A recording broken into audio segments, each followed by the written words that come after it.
A young woman detained for wearing a miniskirt and crop blouse renews debate about women's rights in Saudi Arabia. Hello, I'm Nathan King, filling in for Anand Naidu, and this is The Heat.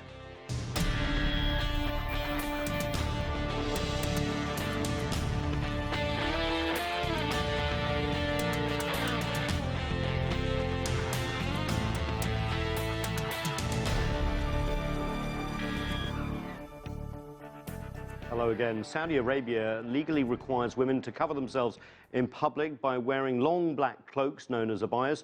Traditionally, women are expected to wear some kind of headscarf or hijab, and some opt to cover their face with a niqab, leaving a slit just for their eyes. And a recent video posted online of a woman wearing summer clothing at a historic site near Riyadh created a lot of controversy in the country. Some Saudis call for the woman to be arrested and put on trial. Police detained the woman, but when it was determined the video was published without her knowledge, she was released. Saudi Arabia has some of the world's strictest laws for women, requiring permission from a male guardian to do such things as work or travel, and women are prohibited from getting driving licenses. In recent years, women have been granted more freedoms, including the right to vote. The appointment of the new Crown Prince brings promise of change.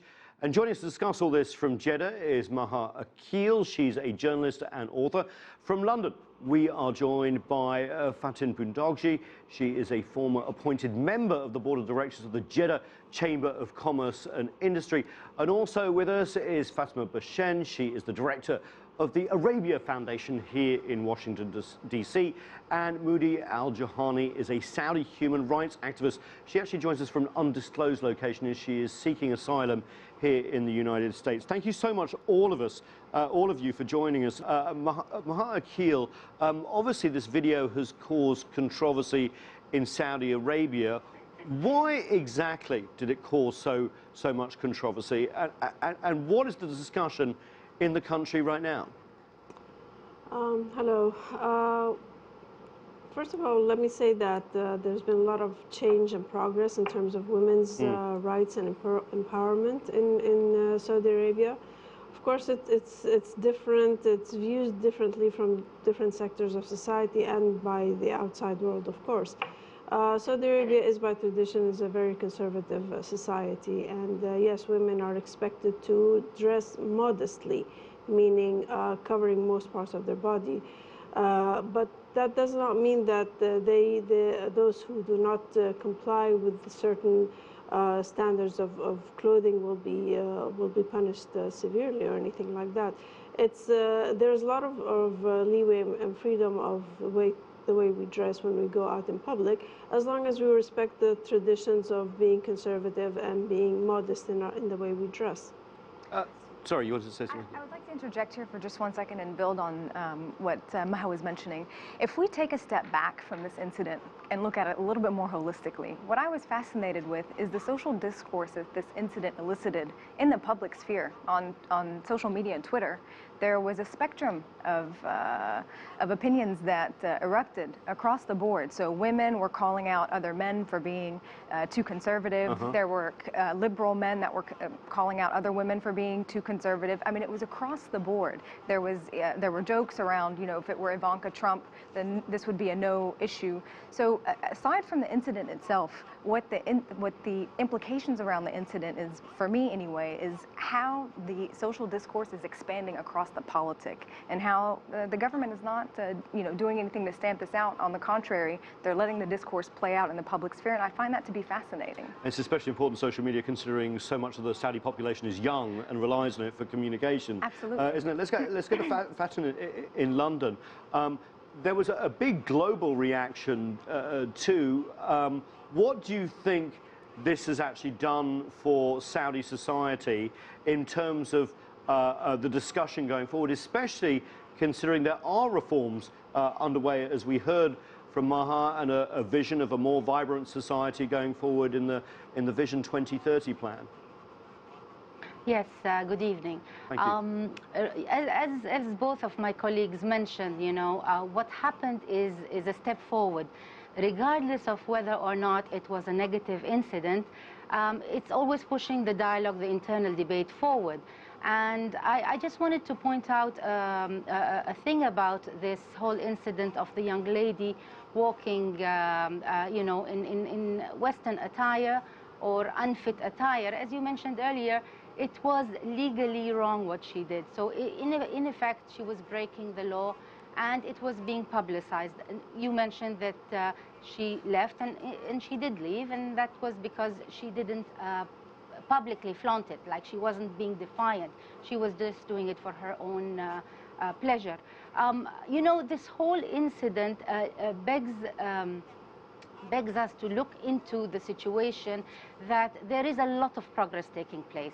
And most of the progress that has been taking place has been taken by Saudi women themselves on the ground, at the grassroots level. You know, whether we talk about the municipal elections, women have been at it since 2004, since it was announced. Whether we talk about the driving ban, women are still pushing the envelope towards it. And the whole beauty of the situation is that the whole country is dialoguing and debating.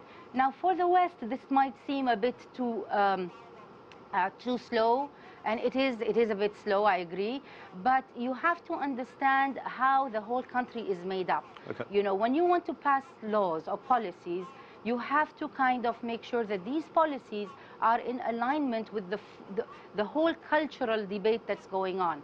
What we have in Saudi Arabia may not be the federal system of political management, but it is a federal system of social management. So culture does dictate in Saudi Arabia, and the West needs to understand that.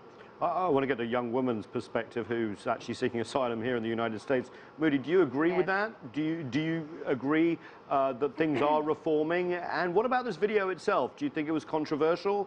Do you think she brought criticism on herself, as other guests here have suggested?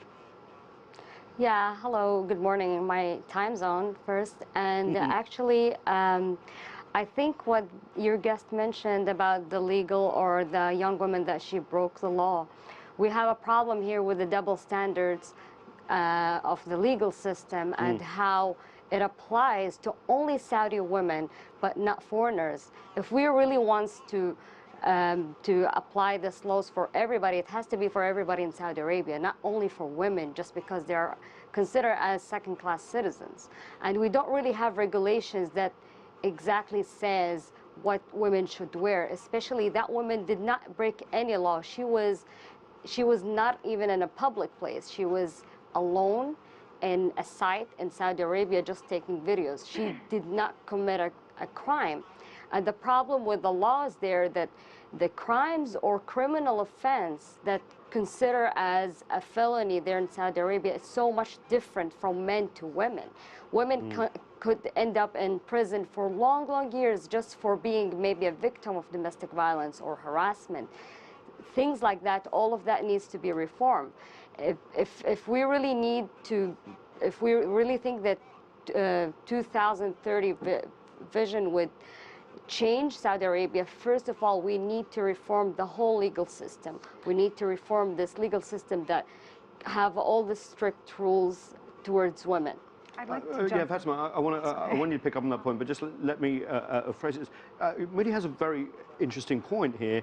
How can you change a system when half the system is excluded from the system and doesn't necessarily have a voice about what they want? No, absolutely, and that's a fair point. So I think let's just take a step back and look at Vision 2030 in a little bit more holistic light. So, and I'd like to build on basically what Maha, Fatin, and Moudi have opined on. So Vision 2030 in the long term, yes, it is an economic diversification plan, but in the long term, the government realizes that you can't talk about economic reform in a vacuum. So economic reform is underpinned at the end of the day by social and cultural reform. And I think we've seen this in a lot of areas. If even before the announcement of Vision 2030, if we took a step back and looked at Saudi Arabia over the course of 10 years with respect to women, over the course of 10 years there have been incremental, operative word on incremental, but there's been incremental progress of women entering into the public space. We've seen this in the politic, as was mentioned with the Shura Council appointments. We've seen this with municipal elections. We've seen this in the labor market in terms of access to several different industries, whether it's the proliferation of home-based businesses or women entering into various industries across the board, not just banking, which has typically been the place that women go to. Right. What Saudi Arabia, and we've also seen executive appointments, so the chair of the Saudi Stock Exchange is a woman, the chair of the Dammam Airport is a Saudi woman. What Saudi Arabia, and this is to Moudi's point, and to an extent I agree with her, what Saudi Arabia still struggles with in terms of women is, you know, we have access, we're expanding on choice, we still are limited with respect to control, and that's the guardianship system. I want to get onto that. I think you're raising some good points. Let's go to Jeddah, because before we do, I want to just play a clip from an Islamic affairs consultant about where Saudi women are in terms of rights. Let's just have a listen. In religion, there's nothing that prevents women from driving a car, nor that gives them this right. But clerics have weighed the pros and cons, and they decided that the cons outweigh the pros. Maha, in Jeddah, the reason I brought up that clip is because it seems really interesting that men are making decisions about women's ability to do something that so many women around the world can do, and that's drive a car. And it was put to me by someone from Saudi Arabia that's really important, is that Saudi Arabia does not have a public transport system like most other countries. You really need a car to get around. Is this a litmus test going forward for Saudi Arabia, women being able to drive, get a license and drive on their own?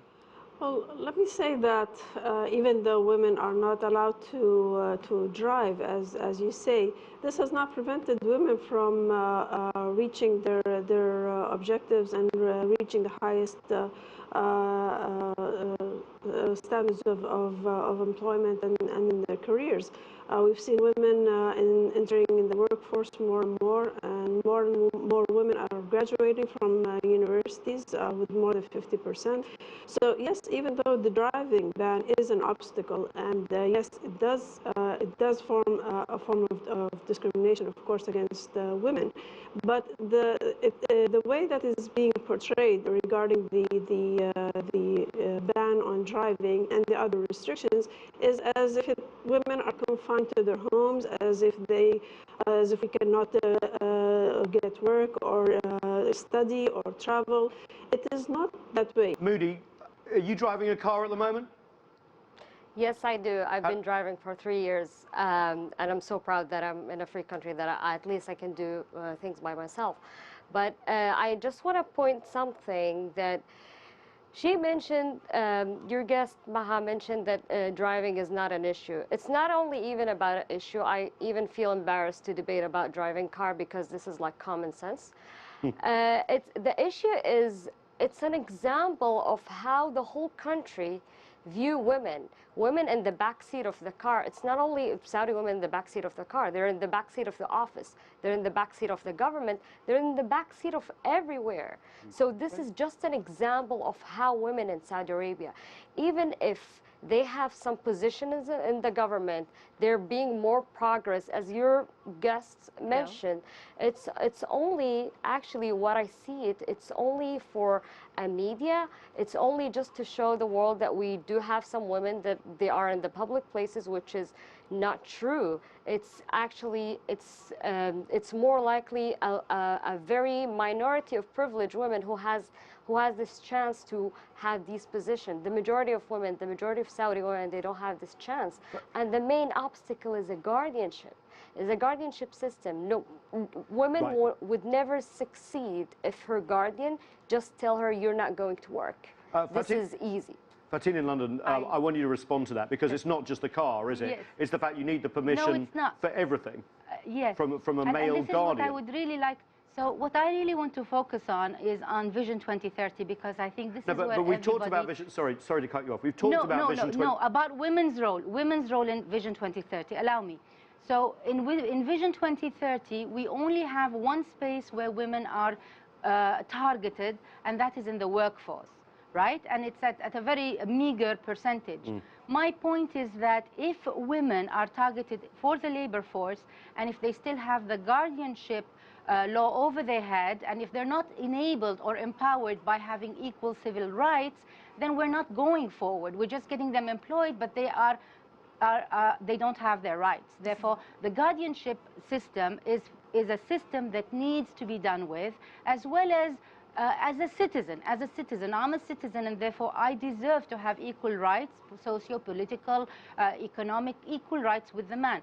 If a woman in the workforce enters, and if she cannot enter certain jobs that are only allocated to men, then she hasn't had her rights. If she enters and she cannot be taken, she's not allowed to work, or her father would, or her guardian by any chance would deprive her. Mind you, what I'm trying to tell you here, it is very important that we focus on empowering women to be equal citizens. I relate to everything Moudi said, in the sense that we do need those rights. Fatimah, I do have a comment, sorry. I agree about the 2030 vision would never succeed if women still has the same rules. But there's something very important. If we still have the same rules and laws that being obstacle for women, and Saudi Arabia tried to apply it 2030, they're going to be worse, and they're going to use women to reform the economic, which is going to be a labor slavery. If you take advantage of women just to reform the economic, and still the same obstacle, the same laws are not going to reform, it's impossible. The situation is going to be way more worse if the basic human rights in Saudi, we don't have them. We've got to go to break, but Fatimah, just before we do, women in the back seat, even with the 2030 plan? So let me just go back to the guardianship system for just a second. I think a fundamental issue around the guardianship system, in and of itself, it shouldn't exist. That's number one, full stop, period. But there's a greater issue here, that what Saudi women experience across the board varies from person to person. So I'll tell you, I just relocated here from Riyadh. I was working in Saudi Arabia, and I opened 2 bank accounts. I had to go to the hospital. I changed work contracts twice in the public sector, once with the Ministry of Labor, once with the Ministry of Economy and Planning. I was coming in and out of meetings with men, executive people. I never had to have a guardian sign for me, and I'm not married either. So there was never an implication. Now, someone else next to me may have a very different experience, and the issue is top down versus bottom up. So the discretionary practice is at the organic level, and that's the issue. Now, I'd like it's up to the man in charge to choose whether he actually puts. That's the issue. But so what recently happened was Saudi Arabia was elected on the UN Women's Commission in April. A lot of the world scoffed at that and said, this is obscene, it's ridiculous, mostly because of the guardianship system and women's rights as a whole. Shortly thereafter, King Salman issued a royal decree to review the application of the guardianship system, and for me, this was a very positive step forward, because it's an indication that potentially it's on its way for being abolished. And so I think we have to it's an issue, but we also have to acknowledge where organic application versus in terms of where the leadership is heading. So I think there's a disconnect there.